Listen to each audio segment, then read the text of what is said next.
eBay friends. You have landed on episode number 179 of eBay the Right Way. Today's date is August 21st, 2024, and my guest is Andrew in Ohio. Announcements. Well, this is more of a progress report. Thank you all so much for your emails and messages checking in on me. My back injury is continuing to heal, but good grief, it is a slow process. It is a herniated disc and pinched nerve going into sciatica now. I found a wonderful chiropractor who is helping me tremendously. And I'm fortunate enough to have access to both indoor and outdoor swimming pools, so I'm doing water therapy once or twice a day. I also have access to a health club where I can use the whirlpool, walking track, exercise bikes, and all the fun toys, I call them, like the stability ball, resistance bands, stretching tables. So I am making my way back. And one thing I want to tell you about, because you may not know, I have this thing called a TENS unit, TENS, and that stands for Transcutaneous Electrical Nerve Stimulation. If you don't know what that is, it's a small battery-operated rechargeable device that's about the size of an iPod and has leads connected to sticky pads, and they have electrodes on them. So you attach the pads directly to your skin, and there's what they call maps online based on whatever your pain or problem is, how to position those sticky pads. But when the machine is turned on, a small electrical impulse is delivered to the affected area, and you feel a tingling sensation, and you can adjust the intensity up or down because different parts of your body feel it differently. Like you have to have it higher up on the scale if you're using it on your back than you would somewhere else on your body where the skin is thinner. So anyway, the electrical impulses can reduce pain signals going to the spinal cord and brain, which may help relieve pain and relax muscles. They also stimulate the production of endorphins, yay, which are the body's natural painkillers. So it's a great substitute for pain pills, which doctors hesitate to prescribe anymore anyway. And for me, the TENS unit works great. It is temporary relief, but it is relief. So when you're up at 2 in the morning and your back and your leg is killing you, this is a great option. So back and nerve pain is no joke, and I'm willing to try anything. And I'm sharing this with you because the TENS unit can be used for many types of pain, like frozen shoulder, migraines, any kind of muscle pain. So if you've not heard of it, look on Amazon. They're about $30, or if you want to message me and ask more, I'm happy to share. But I was just so thrilled that I found something that would dull the pain. Because those nights are long when you are up with pain. So anyway, if you try it and it doesn't work, you can always return it. So that is my progress report. And now let's meet Andrew. Hello, eBayers.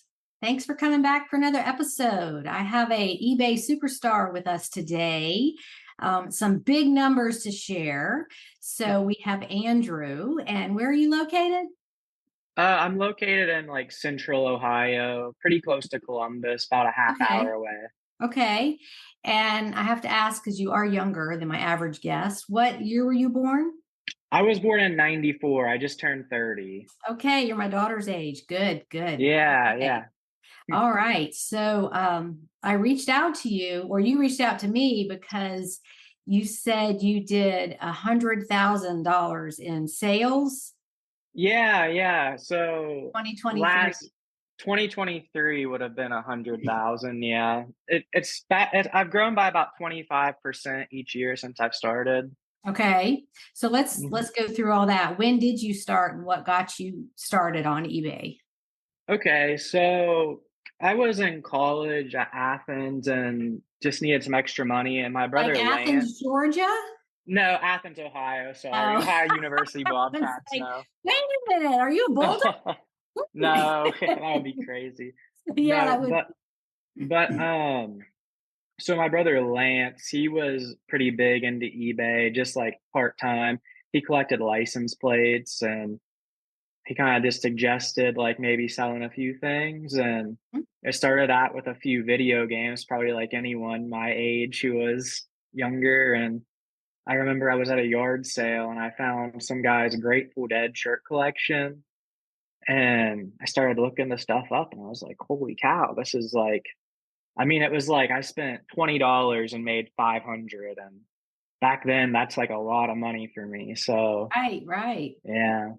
So that kind of got me hooked. And then I just started YouTubing and I looked up all the big influencers and I watched your videos and a couple others and just kind of started absorbing knowledge and then just growing a base from there. Excellent. Well, I'll admit I am not one of the bigger eBay sellers. I just focus on doing things correctly and Yeah. what to It, sell and all that. So there are some huge ones out there. Who influenced you the most, do you think? oh, it's hard to say. I watched when I first started, I watched Rally Roots a lot. I knew Just you were going to yeah. say that. Yep. Yeah, they were really big when I was starting. And then a guy from this area named Cincinnati Picker, I saw him and Yes, I think I've heard of him.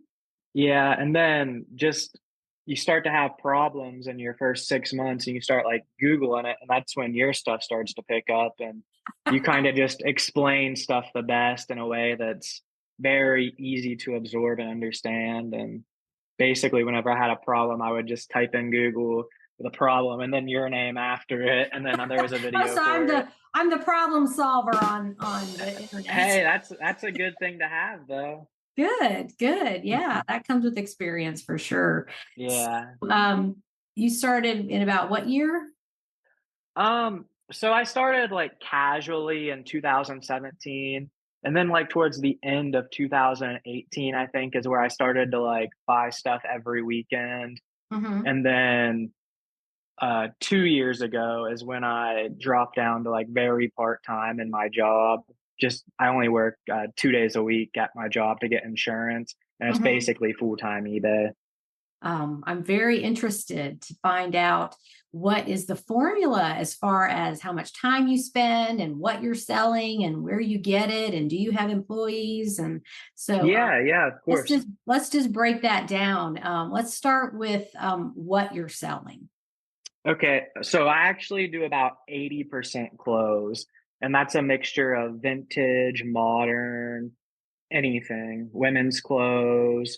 Um, the only thing I don't get into is just because I haven't researched it much is like true vintage clothes, like clothes from the 60s and 70s. Mm-hmm. It's just you don't find that much of it where I source, and you can only learn so much, like if you're in one thrift store going through everything, I mean, if you're looking through the women's clothes, you can be in there for hours. So it's kind of pick and choose. Yes, I know. Yeah.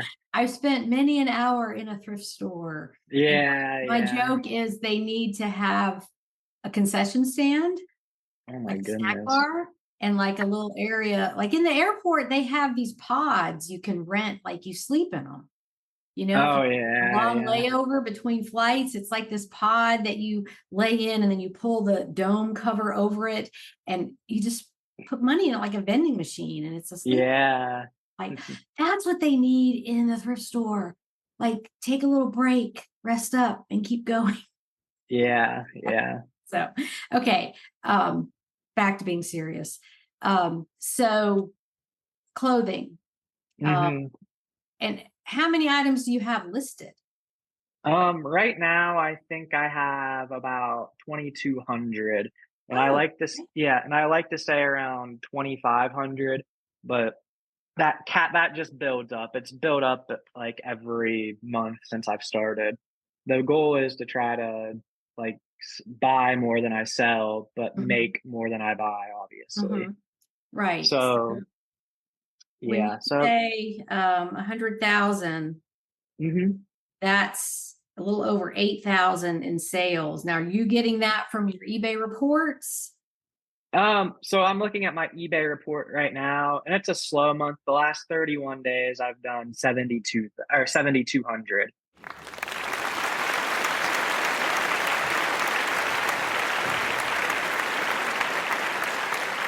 So this is probably the slowest month of the year for me, Hmm. July, and then going into August, like starting September, I'll pick up a lot. Um, I would say probably 20% of the clothing, maybe even more, is sports stuff, and you really get a big kick in sports stuff in the beginning of September, going into October, and that's probably October and probably October and November are my two biggest months by far.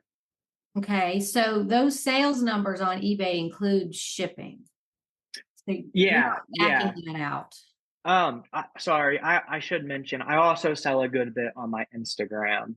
Okay, So I'm adding those numbers in as well. I see. So Okay. yeah, and And then locally I'll do a bit as well. Not nearly as much as eBay though. okay, so that's just a total number for all your sales. If people want to follow you on Instagram, what is your username? My username is McGee Thrift, no spaces. That's also my name of my eBay store, and I also sell on Whatnot. Hmm. So I don't I have an Whatnot account. I don't really sell on there anymore. It's just not for me. Yeah, it's pretty time. It's a big time commitment to do that. Yeah, it is. And what I realized, like I did probably 10 shows on there. Why would I sell like a Polo Ralph Lauren sweater? Why would I sell a sweater on there for $20 when I know I can put it in my store on eBay and get $40 for it after 2 or 3 months? Like I'm not in a hurry to sell it right now. Right. It's not really just my business model. And you said you're also doing local, so is that Facebook Marketplace? Yeah, I do say Facebook Marketplace and a couple other things. Like I have a few people who that I sell to. Like if I find something, they buy like bulk from me. Mm-hmm. Yep. Okay. So you have some repeat business? Yeah, for sure, for sure. Okay. Just people that I've met over the last couple years who buy like just like there's a guy that will buy literally like anything Yankees I get. He puts it in his Yankee store. So just not huge sales, but it's like if you find it at the thrift store or yard sale, you're like, okay, that's easy money. We'll be back after a quick break. Hey, business enthusiasts, ready to boost your entrepreneurial journey? Tune in to the Growth Gear Podcast with Tim Jordan, presented by Carbon 6. Tim dives into cutting-edge business growth strategies and new brand insights. Whether you're a startup founder or a seasoned exec, gain the tools to elevate your business. Subscribe to the Growth Gear with Tim Jordan on your favorite podcast platform. Shift into high gear. The Growth Gear is your guide to fast-paced business success. Right. Now, are Mhm. you the only one out there finding inventory, or do you have helpers? I had one full-time employee and then a couple part-time employees but my full-time employee just quit. He actually graduated college and got a full-time job. And I'm looking for another one now because he was the person that took all my pictures for me. Okay. Yeah, that's a Hmm. big help. That's the part a lot of people don't Yeah. like. It's just Yeah. If, it's just physical and it's detail oriented and yeah. yeah. And then I have an employee who like gets all my orders for me out of storage because when you have that much clothes, it's a lot to go through. You have to skew it and label it. And it's just on a bigger scale. So it's just kind of time consuming. So do you have your inventory in a storage unit? I have like a outbuilding at my house. It's pretty Okay. big. It's about 30 by 30 and it's weatherproof and like that's probably only half full right now. Oh, good. Okay. Hmm. Yeah, I love that concept. If you are in a house and you do have room for a building, it's great when there's inclement weather, especially where you are. You get snow and all that stuff, and Yeah, it's yucky ice rough. days where you don't want to go anywhere. So you just walk out to your building, get a few things, work on it. Yeah, Yeah. yeah. Okay. And I have like a pretty big office in my house too, and I'll keep a lot of like like I've done enough research where if I'm at a yard sale, I know look something up and it's $10 and it sells for 200. I mean, that's like a no-brainer. Like even if I'm not comfortable with it, the worst thing, I've wasted $10. And if your average sale is like $35 for clothes, if you sell one of those like a $200 item every 20 items, that really bumps up your average sale. And that's really important, I think, for eBay sellers. Absolutely. Yeah, we love Hmm. those big sales, but even in my history of 20 plus years on eBay, I only get a couple of those a month. Um, Yeah, yeah. it's just It's kind of, it's a mix. And I think that and it's never at the thrift store for me. It's always at yard sales. like, Hmm. yeah, I've started doing the online auctions and finding that's kind of challenging, but I like a challenge, zooming in on the pictures and seeing what they have and Yeah, people yeah. aren't paying attention to. But yeah, yard sales, you just never know what you're going to walk up on, and Yeah, and the people area want to I'm get in is rid of very it. good. The what? Oh yeah, the area I'm in is very good for Yes, yard yes. sales. I Yeah, keep hearing there's a lot of sellers that have been on this podcast that are in Ohio, and they have yeah. great things. So I can basically go to a community yard sale every weekend from June until September, so mhm, it's pretty nice. great. Hmm. Okay, so is it just you working on your store? Do you have family? Um, it's so I have the two employees that I had told you about, and then my wife, she helps sometimes, but it's mostly just me, like doing the online stuff. I kind of get that vibe that your wife is like, yeah, go do your eBay thing, whatever. Yeah, yeah. She's not one to go thrifting, and she's Oh not really no, we have to not really convert her. I have tried. We have been together for about almost 8 years now, and she'll go occasionally, but she'll complain about it. Does she like shopping at like regular retail stores? Or she's just She's not a just not shop? that kind of girl, really. Like if Yeah. she needs something, she likes to go shop, but she's not a browser. Yeah. And that's a good thing that, Yeah, yeah, for she's not sure. over there at the mall buying all this stuff. Um, Yeah, yeah, I think you have to be wired for it because I don't like shopping. Like, oh, I need some new jeans. I'll go get them. But I don't want to just walk around and look at stuff for hours because I could yeah. be in a thrift store doing that, buying things that I can make money with. Yeah, and to be honest, like thrifting has broken my need to shop at all. Like I can't go to the store and spend $50 on jeans now when I know I could probably go to my building and find jeans my size new almost, you know? Absolutely. Yeah. My daughter's Yeah. the same age. She turned 30 this year. And of Oh, nice. course, she grew up watching me do all this stuff. And she won't pay full price for anything either. And I love that about your generation. Like you have Yeah. many other options besides retail. And while it is easy to go online and shop for stuff, but you can do that on for used items, Poshmark and eBay and all the other sites. So For sure, for it's sure. kind of like you're gaming the system. Like we don't have to pay retail. I'm not doing that. And Yeah, honestly, you're right. And even like most of these places, they have stuff new with tags because there's just so many clothes now that over the years. And to be honest, I think clothes 10 years ago were made better than clothes today, like jeans and absolutely. Yeah. We have what's called fast fashion now. And that's all hmm the like Cato and, those kind of stores, Yeah. Dress It's Barn and all that. And it's how fast can they make it? and it's And kind of funny because when I first started going to thrift stores, you didn't see things like Temu brands, and now it's everywhere.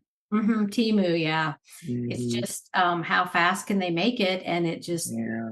it's not high quality. It's not durable at all. I talk about this a lot because, you got your LL Bean and your Lands End and your Eddie Bauer. The older stuff is just made better. And it's Yeah. Yeah. so, well, let's talk about some things that you sold. Okay. Yeah. Sure. That's the fun part. Yeah. Yeah. Yeah. Believe it or not, I'll tell you about my best bulk buy this year. It's kind of a funny story. So sometimes I source on Whatnot, especially if I can get in a room with like just a couple people in it and they're starting their auctions low. So this guy starts auctioning off ties. I'm like, okay, I've never bought ties, but these are Jerry Garcia ties. Oh, So wow. Grateful Dead, I'll look them up. Yeah. So he's like doing these ties and he's selling them for $1 each. And I see this huge bag behind him, and I'm like, hey, how much do you want for all those ties? And he's like, well, where are you located? And he was like, Ohio. And he was in Ohio too, but good drive, about 3 hours away. So he said he had about 400. So I was like, okay, like $1 a tie, I'll just come pick them up because I'm sure you don't want to ship them. That's very heavy. So I was like thinking, okay, I'll make a day out of it, drive up there, go to new thrift stores. That's one of my favorite things to do is go to a brand new thrift store. So I'm texting him the whole way and I get up there and we get there and I'm supposed to meet him at a thrift store and I get up there and he just stops texting me back. So I'm like, oh no, why? So I spend the whole day thrifting up there. He never texts me back. And finally, at the very end of the day, when I'm about to go home, he says, man, I'm so sorry. I fell asleep. If you want these ties, I'll just come meet me. I'll give them to you all for $50. So Really? so I was like, okay, I'll go pick them up. So it was just a little bit less than 400 of the Jerry Garcia ties, and it You was are kidding. $50. Yeah. Those are highly sought after. Yeah, I put them in lots of six and just put them on my eBay store for $35. And I think I have like 15 pairs left, so they're almost all gone. And it made probably over $1,500 profit and pretty Good good for day. you. Yeah. Yeah, that's great. That's a great Mhm. story. And, even if the guy didn't show up, well, you did a road trip and you went to some new places and Yeah, and it was fun. One of my friends came with me, and I found great stuff that day at the thrift stores anyway. So, I mean, it was just a day. It wouldn't have been a big deal either way, but the ties were kind of like the cherry on top. well, there's one or two Jerry Garcia ties that it's like his face. Yeah. It's really, that one's really sought after and sells for a lot. Yeah. Did you have that one There's a lot? that one wasn't in the lot, but that tie, there's actually a shirt that matches it. It's a t-shirt that matches it and it sells for like $150. It's a cool shirt. Mm-hmm. Well, good for Mhm. you. So you're finding Grateful Dead t-shirts at yard sales, and then you got all those ties. Yeah, that those Grateful Dead shirts were like the first thing I did, and that was awesome. And I've learned that selling, if you just spend enough time doing it, like you're gonna find those like thrift shops or yard sales where you're just gonna hit a home run. It's just taking the time to go and be consistent. Every once in a while, you're gonna hit a home run. Yeah, that's true. Okay, well, Hmm. what other stories do you have for us? Okay. Okay. So this is a good one. This isn't about a sale, but it's a crazy yard sale trip.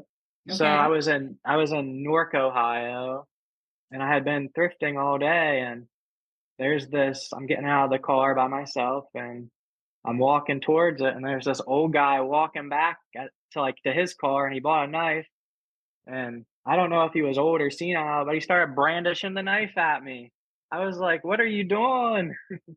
And then, so that was probably the scariest thing I've ever had at a yard sale. He just muttered something and walked past me, but Oh, no. I'll always remember that because I was so scared. And What the heck? Okay. yeah, Right. Scared at the yard sale. Okay. Yeah, that's a good one. So you do clothes, but you do other things too. Yeah, just it's just like to be sustainable and like make as much money as you can. You just kind of have to look up everything as you go, and I try to absorb as much knowledge as I can from resellers. Like at night, I'll just spend an hour or two a couple times a week just watching what sold videos. Mhm. And after, I mean, I've been watching them like weekly for years now. And then you occasionally you just see that stuff. Like your BOLO books. Like if you know it, you're going to see it. Right, right. And the like the $100 sales videos. Yeah, It's, exactly. and I know more people watch the videos than actually go through the Facebook posts because it's like a condensed version and it's fast. Yeah, yeah. But Yeah. And I'm yeah, if sure you you get people all the time that say, "Oh, I found this. I found it from your book." And yes. it's really helpful. So you bought my books. Yeah, I've only bought one of them. Okay. Hey, that's what, like 100 plus items in there, and it really Yeah, is yeah. the visual. I think a lot of people are just visual, and you see that picture, and then you'll remember it. So, like watching the videos too. Yeah, exactly. Yeah, and it just astounds me every time I make those videos that um, what people found and how much some of these things sell for, and even having been in this business so long. Yeah. It's it's it's never boring because there's always new hot things out there like, oh, what do people want now? And so had this on their TikTok or whatever. And Mhm. like those Wendy's crayons. Did you see those? No, I didn't. I've mentioned this before, but it's I think it was Suzanne Akers, and she took her grandchild or something to Wendy's, and they had these plastic um crayons that were in the kids' meals. Oh, wow. They're a hot thing because somebody on TikTok is showing them, and uh, Oh my they goodness, sell yeah. like if you have the whole set of like maybe 5 or 6 of them, they sell for $100, and they're That's just crazy. big plastic crayons. Oh And my gosh. that's something that just came out in a Wendy's meal, and whoever would have Yeah. thought of that, right? It's crazy those fads that happen. I remember when Stranger Things first came out and that Mhm. dress from Target was like selling out everywhere and reselling Right. for like a couple like $100, and it's like nothing expensive just because it's a fad. Mm-hmm. It's kind Yeah. of fun to see stuff like that. It's just there's just always new stuff, like pop Hmm. culture stuff, that it's impossible to keep up with all of it as one person. I mean, that's the power Yeah. of community and social media is you can learn what somebody else is like, what's in their wheelhouse or whatever you want to call it. But like, I tried watching Stranger Things when it first came out, and I don't know, it didn't resonate with me. So Yeah. went back to the Hallmark Channel. Yeah. But yeah, it's what each individual person knows. It's crazy. Yeah. So And I'm just getting to the point where I've been selling long enough where I can start to see like trends over time. You can probably attest to it much. I mean, you've been selling for 5 times as long as I have. So I'm starting to realize like I remember when I first started selling that like Hilo Hattie and those Hawaiian mhm. brands were really good, and Tommy Bahama. And now they're so saturated that it's all like unless it's something special, it's not worth buying. So it's kind of interesting to see trends like that from like being on here longer now. And they're all kind of brands that got started maybe 10 years ago, and now they're getting momentum, and more people know about them and want them. And Yeah. it's keeping up with all of that. I do some classes for that in my online school, but I'll look up the company history, and I'm like, "Oh, this has been out there 15 years. I thought this was a new Yeah. thing. I'm Yeah. just now finding out about it." So I think you're right. The Hawaiian shirt market got really saturated. There were Yeah. several YouTubers, I don't even know if they do it anymore, that was their specialty was those Hawaiian shirts. And Yeah, a yeah, lot of those like golf brands too, I've noticed have really dropped in. Like, I don't think they've dropped in value. You're right. More people just know about them, so the market is more saturated. right, right. Okay, well, what else do you have in your history to share with us? Um, let's see. I'm so bad about talking about myself, and I know I pulled up my like orders and I'm just gonna go by highest. So I figured that would be a good way to do it. Sure. I've really gotten into golf clubs lately and golf bags. Uh, they're really easy to look up the model number, and a lot of resellers are scared to ship them because of how long they are. And it's a lot easier than you think. Or maybe a Like, lot of sellers just don't want to ship. yeah, yeah, That's exactly. me. I'm like, I could do it. Just do I want to? Yeah, exactly. And that's exactly right. But that's benefit to people like me who are picking them up to yard sales. Mhm. And like I was looking it up, and over the course of the summer, I profited about like $1,500 in golf clubs just picking up, well, and golf clubs and golf bags, just picking up a couple, and they're fast sellers. It's one of those things like when it's in season, they really go and people want them. So I've been, I'll give you a tip on how I ship out golf bags. It's probably not the best way to do it, but I've never had a complaint and I've always gotten positive feedback. So anyway, I'll just take 4 trash bags and wrap the trash bags around and Mhm. then put it into one big poly mailer and then just tape it, and I just ship it like that. I've never had a problem with anyone complaining, and they get there well, and you don't even need a box. Most people have that stuff at Yeah. home. And I think more retail companies are going towards that. You don't get Yeah, things in boxes because shipping is more expensive the bigger the package is. And if you can compact it down, like people are 100%. shipping linens in those space bags where you suck all the air out. Um, I get things in poly mailers all the time that I order that, Mhm. if it's not breakable, the golf Yeah, bag and is made to protect whatever's inside of it. So it's not going to break. exactly, and I think a lot of people, especially new people, have the mindset that everything has to be in a box, Mhm. and I think that when I started doing that, it made me much more comfortable picking up golf bags. And um, just a little tip for anyone listening: if the golf bag has 14 holes at the top, those usually bring a premium. I mean, Okay. and like $150 plus for most brands, and they're really not that expensive to ship if you do the poly mailer and the trash bags. They're about Right. anywhere from probably $20 to $45 cross country. Yeah. Well, and it's just all about how well you package it. Yeah, yeah, Package exactly. it in layers, like you said, with the like the black lawn and leaf bags is what you're talking about. Yeah, yeah. If you Yeah. put 2 of those over top, I mean, they're perfect.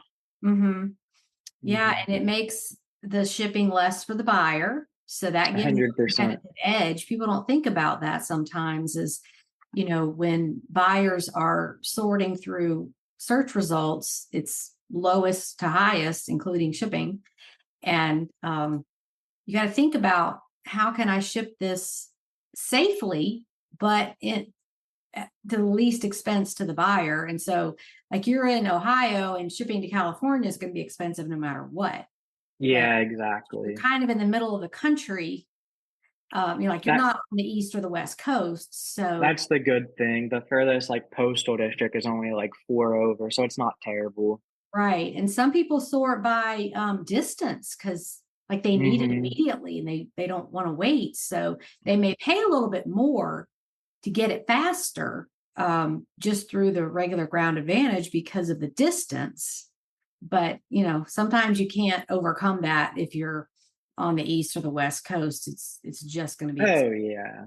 yeah. Yeah, you can't help that, and I think that with eBay, a lot of times everyone talks about the eBay algorithm, But when people buy clothes online, they're either going to sort by, especially saturated brands, they're going to either sort by the lowest cost or they're just going to click on the first one they see a lot of the time. So that's I know a lot of people debate this, but I usually promote all my clothing at around 3 or 4%. Mhm. And then if it doesn't sell, I skew it with a date. So if it doesn't sell after 2 or 3 months, I'll usually run like a sale at the end of the month for everything that date that didn't sell. So that's like probably the easiest way I can organize things on my store for me. Yeah, you got to keep it going. And it's also interesting to me how many people, average Joe on the street, don't know how to use the sort feature on the eBay app when they're buying. You know, Yeah, yeah, I run into people like that all the time. Hey, I want to buy this on eBay. I don't know how, like family and stuff. Um, and I'm like, well, do this, and then sort by lowest to highest price. And then, yeah, like that sort feature's hidden. You got to click on the little bars or whatever, the dots or whatever it is, to get to that.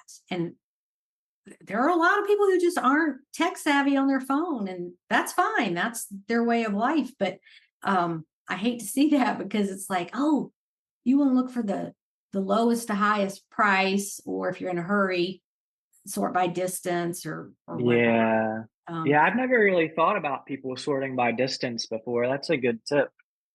well, I sell a lot of women's clothing, and Yeah, yeah, I get the reason of they'll find it and then they'll make an offer and they'll be like, I need this, for this weekend for blah blah blah.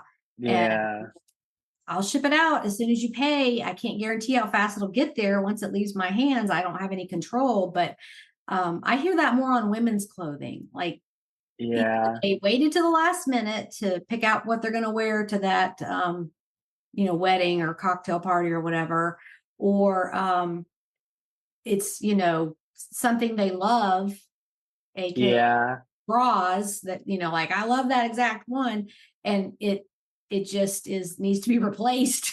I need another one exactly like Yeah, stuff like that. So I do yeah, hear that's that more interesting. from female, well, what I'm thinking are female buyers, Yeah, yeah, or some impromptu beach trip comes up and they need bathing suit, yeah. whatever. So um I that's get that a lot for like people buying sports gear and they want it before the game and they're like, "Can you guarantee this gets here?"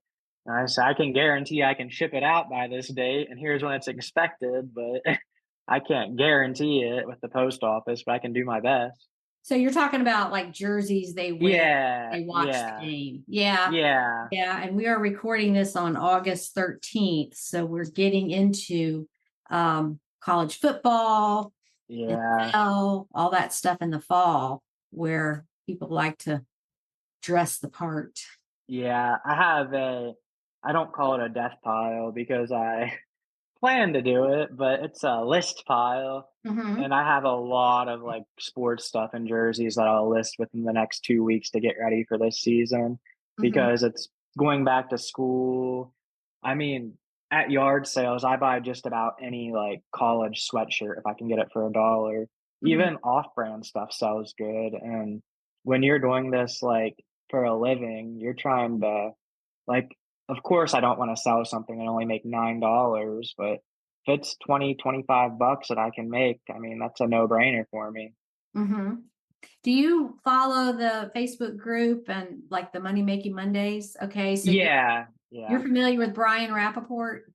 yeah, yeah. Yeah, I've asked him to come on the podcast. It's just not his thing, but he Um, sells a lot of sports jerseys and sports yeah, equipment and does really well. And he buys them in bulk, like he'll buy somebody's whole collection of jerseys. yeah, I've done that before. Yeah, so he's a good one to follow. He's been on in the group for years, but yeah, he Yeah, does well with that. So and I guess he loves sports. yeah, that's hey, if you're selling what you love, it's a lot easier too, Hmm. because I have a lot more fun listing like sports jerseys than I do old Nike socks, which if you guys look them up, look up Nike tube socks. They go for a lot of money. Really? Like the vintage one? Yeah. Yeah. Yeah. Okay, so who has a Like bunch of those laying around is what I want to know. just yard sales is where have found them before. Do they have any information on them, like a tag or an imprint that So indicates what? they just have the swoosh logo and they Uh-huh. have Nike spelled out on them. And they're just vintage. You can kind of tell that they look vintage, but they're about like just below your calf is how high they go, and Mhm. they're probably from the late '80s or early '90s, and probably sell for like $25 a pair. And usually, when you find one pair, you find more than one. Mhm. Yeah, well, you're So talking to somebody who was in high school in the 80s, and that's what that, people wore those tube socks. yeah, yeah, yeah. Uh, I This is one that's most known, but I do really good with like new old stock underwear. It's really good. What's Like that again? new old stock underwear, like Oh, same underwear. package. Underwear. Yeah, Okay. All right then. yeah. Like dated Hanes under or Fruit of the Loom does better, but Hanes does good too. And some of that sells for like from the '90s, like 50, $60 a pack. It's pretty nice. I wonder what the interest is on those, just because they're old. Yeah, I don't know to be honest. I don't know to be honest. Like maybe just certain people have like textures that they like. I know a lot of people are really texture savvy, and Mhm. I've someone said uh um like vintage movie props or something. Like they Oh don't make it yeah. anymore, Yeah, so they need absolutely. it for like Okay, I I guess if mean, they're, setting up a scene in a store and they yeah, or like a locker room even. yeah, okay. It's so Uh, I don't know. Just stuff that I've learned over the last couple years that surprised me, I guess. yeah, well, I mean, bottom line, anything vintage is gonna Yeah, for it's gonna be sure. worth something because For everything is getting sure. better. And there's just collectors who aren't even gonna use the item. They're just gonna look at it. Yeah. And vintage stuff is nice. And that's like when I started, I mainly wanted to do vintage. Like you see these like young kids now that are even younger than me that sell these shirts for so much money. But when you like get into that scene, you learn like they're not making that much money. Their turnover on their product is like they're buying these shirts for $150 and selling them for 200. I Mhm. mean, if you're doing that on eBay after fees, that's not even profit almost. Really. So what I learned early is you have to sell everything that makes money if you want to make money. So let's go back to your job, part-time, just for Yeah, to get benefits. Do you yeah, have exactly. any plans to drop that and just do eBay full time? I'm going to say right now, I wouldn't because of those benefits. Yeah, see, that's the thing. My wife, she doesn't get insurance at her job now Mhm. either. So it's like guaranteed money. It's a cushy job at a hospital. I literally just sit at a desk all day and watch heart monitors. And Hey, it's only 2 days a week. so wait, what is that job? Do you have a degree for that? I have some college. It's called an electrophysiologist tech. Uh-huh. And at most hospitals, you can just get trained on the job, and it's just like a course you get trained at. But if you've ever visited or been in the hospital, you just have like a little box you wear on your chest, Hmm. and I just sit at a desk and I watch like 50 heart monitors at once. And when I explain it, it sounds a lot more serious than it is. Like everything is automated nowadays. Like it's important, but everything is automated. Like I won't miss something. So if somebody has a problem and does an alarm go off too, and then you Yeah, yep. So an alarm would go off like an instant. I mean, I'm looking at it as it happens. So if something serious happens, I just call the nurse and they right. contact either the doctor or go check on them. So you're kind It's of like the first line of spotting an issue with somebody's heart monitor. yeah, yeah. And like a lot of the times when people have heart problems, like they know before it's going to happen anyway. So Mhm. it's very rarely that something really bad happens. Okay. And so how many hours a week are you working that job? So I work 16 hours a week. I work every Wednesday and every other weekend. Mhm. And that every other Saturday is kind of impedes, is the only thing that impedes, but it's worth it for the insurance and the Oh, yeah. dental Yeah. and even like the 401k. Well, I mean, that's the world we live in now. You've got to have multiple things to patchwork everything Yeah. in life. One job has no benefits, but you make great money. The other job's kind of boring, but that's what the benefits are. So Yeah. that's And that buffer, like I mean, I hate to say it, but like eBay has been known to have problems. What if one day I log on and all my items are delisted and I can't relist them? I mean, 2,000 items, that's a lot of hours of work to retake pictures. And thankfully, I have most of my pictures saved if that were to happen. But to just even go through my storage and like I've had items just randomly disappear from my store all the time. It happens to everybody. Mhm. You kind of just either have to have a really, really good documentation or go through all your items every once in a while and just Yeah. double check the SKUs.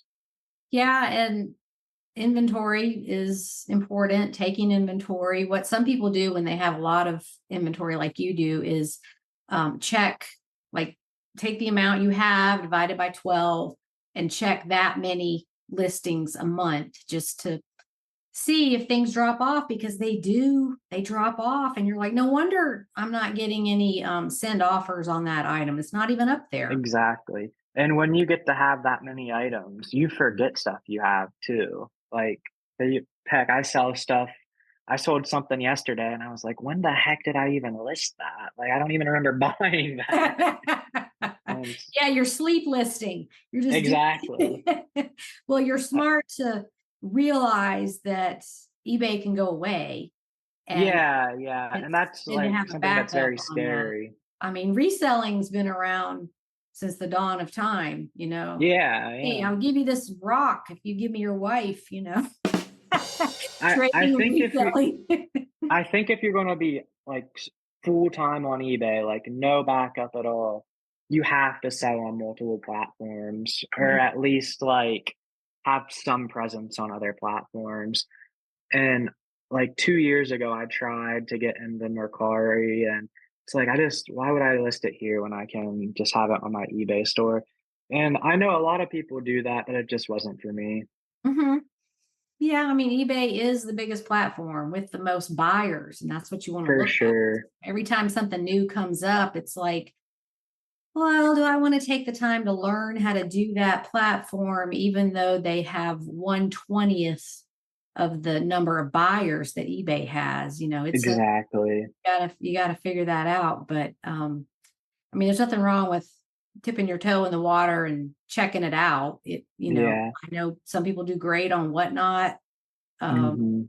or they have another thing in the background, like, they're a writer and proofreader, editor, graphic design, Yeah, yeah. video editor, all those things that you can do from home, um, which I've looked into that stuff too and done that along the way to supplement eBay because, you know, I'm adamant about never working for anybody ever again.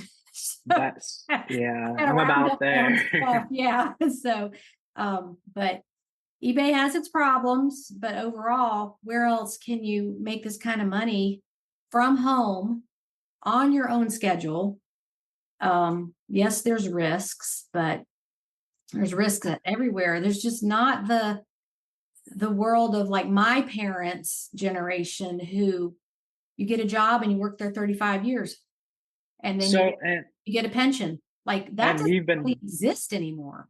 you've been doing this for much longer than me, so I'm sure you've had it even worse in the 2000s where, yeah, what do you do for a job? Well, I sell stuff online. People are like, "Oh, you do that?" What? Why? Yeah.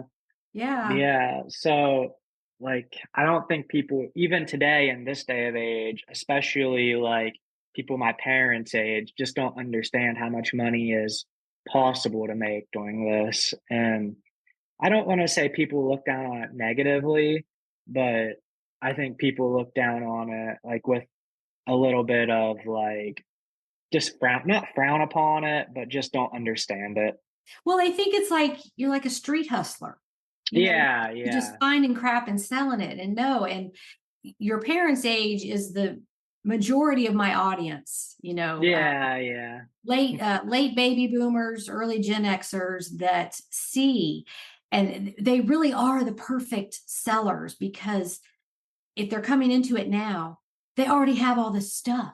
Their Mhm. houses are full of great stuff. So for you listeners out there that haven't started yet, you're way many steps ahead of some of the younger people because you already got all the stuff in your house. You just don't know it's worth anything.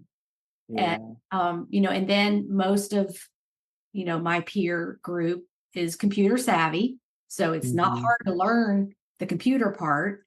And some of them are approaching retirement. And so this is a great supplement. It's fun, it keeps you engaged. The worst thing about retiring is like, what am I going to do?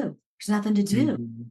And that's a terrible feeling that you have no purpose. So, there's a lot of, for your parents' generation, which is me, there's a lot of advantages before they even start. Um, and now with when I started, there wasn't all these Facebook groups and YouTube channels, and all the resources are out there to learn and And for you will free. make friends too. You will make Yes. I tell you, if you go to the Goodwills long enough and you want to be active, you don't have to make friends if you don't want to. But if you are looking for like-minded people, you will make some of your best friends just by selling stuff and seeing them at yard sales and seeing them at Goodwill. Even just like to be friendly with them. There's a lot of people. If you go into a Goodwill now, I can guarantee you at least half the people in there looking to resell. Like, I don't think very many people go to Goodwill to shop anymore. Yeah, and I think for the resellers, we're all looking for different stuff. Oh, 100%, Like I'll pass 100%. people with these giant comforters and VCRs and stuff, and I know they're resellers either because I know them or you can just tell, or I talk to them, and I was like, oh, that's great. You're gonna make a good sale on that, and I've got all the smalls and the little stuffed animals and stuff like that in my cart. I don't really look like a reseller because I don't mound up my cart. I'm a very careful picker.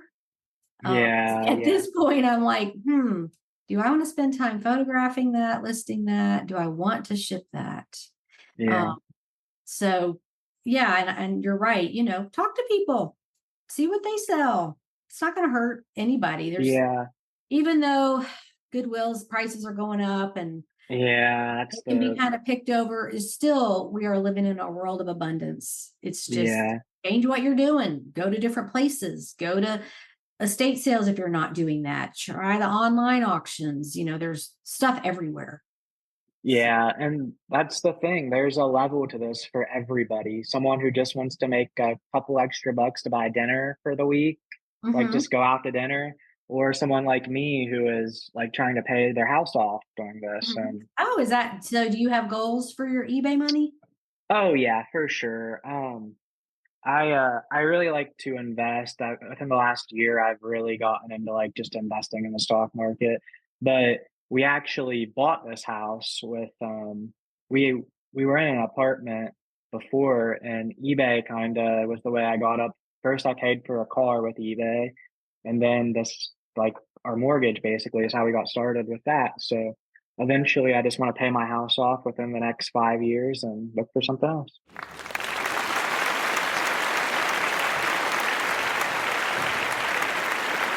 That is wonderful. Congratulations on, Yeah, hey, it's not there yet, but that's the goal. well, it's baby steps. And Yeah, your final words that we started changing that at the end here is, final advice is perfect. So do you want to give that now? all right. So my best tip would be eBay really is not a get rich quick scheme.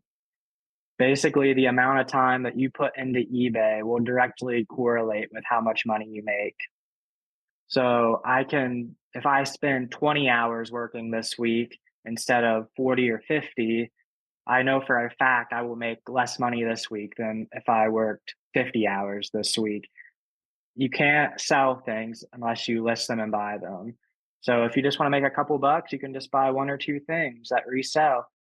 But if you want to make a couple $100 this week, you can spend the whole day and go to 6 or 7 different Goodwills and look stuff up very precisely and see if you can find more stuff that way. But if you spend more time like looking stuff up, you will make more money. Right. And I want to interject something here. Yeah, please. You're really an inspiration to me. Some of the listeners know I'm having to start over with my eBay store, and I haven't really listed anything in a couple of weeks. Yeah, I've been praying for you. Yeah, thank you so much. But this will be a good test for me to be kind of like a beginner again. Yeah. I mean, I have the history on there, but when you don't list, I think I have 100 things in my store right now, and I did have over 400. So it'll be a good, experiment for the listeners to follow along, like how long it takes to rebuild. It happens to people. I've know of sellers who've, their house flooded or tornado, or they had a fire, or pipe broke in the ceiling and ruined all their inventory. Like, I've seen this over and over through the years. Yeah. You just have to get back in there and rebuild, and you'll look back a year from now and be like, yeah, okay, I did the work, and it comes back. So yeah, when you don't list, you don't sell. And just think about how like amazing you can curate it now. Like, sometimes I fantasize about being able to start over a store. Like, everyone makes mistakes, and of course you want to leave it listing, but just that starting over isn't a bad thing. You can curate it exactly how you want it. Exactly. It's a fresh start, and that's a good thing. So just because you have thousands of items doesn't mean they're all viable. Things do get stale, and things do become like they're not hot sellers anymore. And it's but I did the work, and it's in my store, and I'm just going to leave it there. And I get that. But when you're forced to start over because life happens. Well, thanks for taking some time to come on the podcast this week. And you are Andrew McGee on the Facebook group, so we can watch for your sales. Yeah, I'll start posting some for sure. Yeah, do it. Okay, well, it's great to meet you, and have a you too. day. Okay, you too. Bye-bye. Bye. Okay, on to today's trivia question.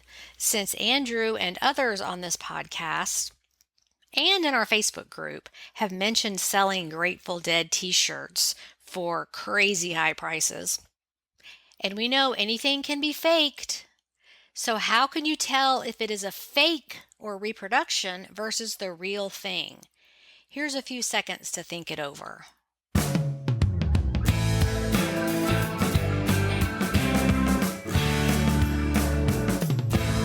Okay, this comes from District Fray magazine.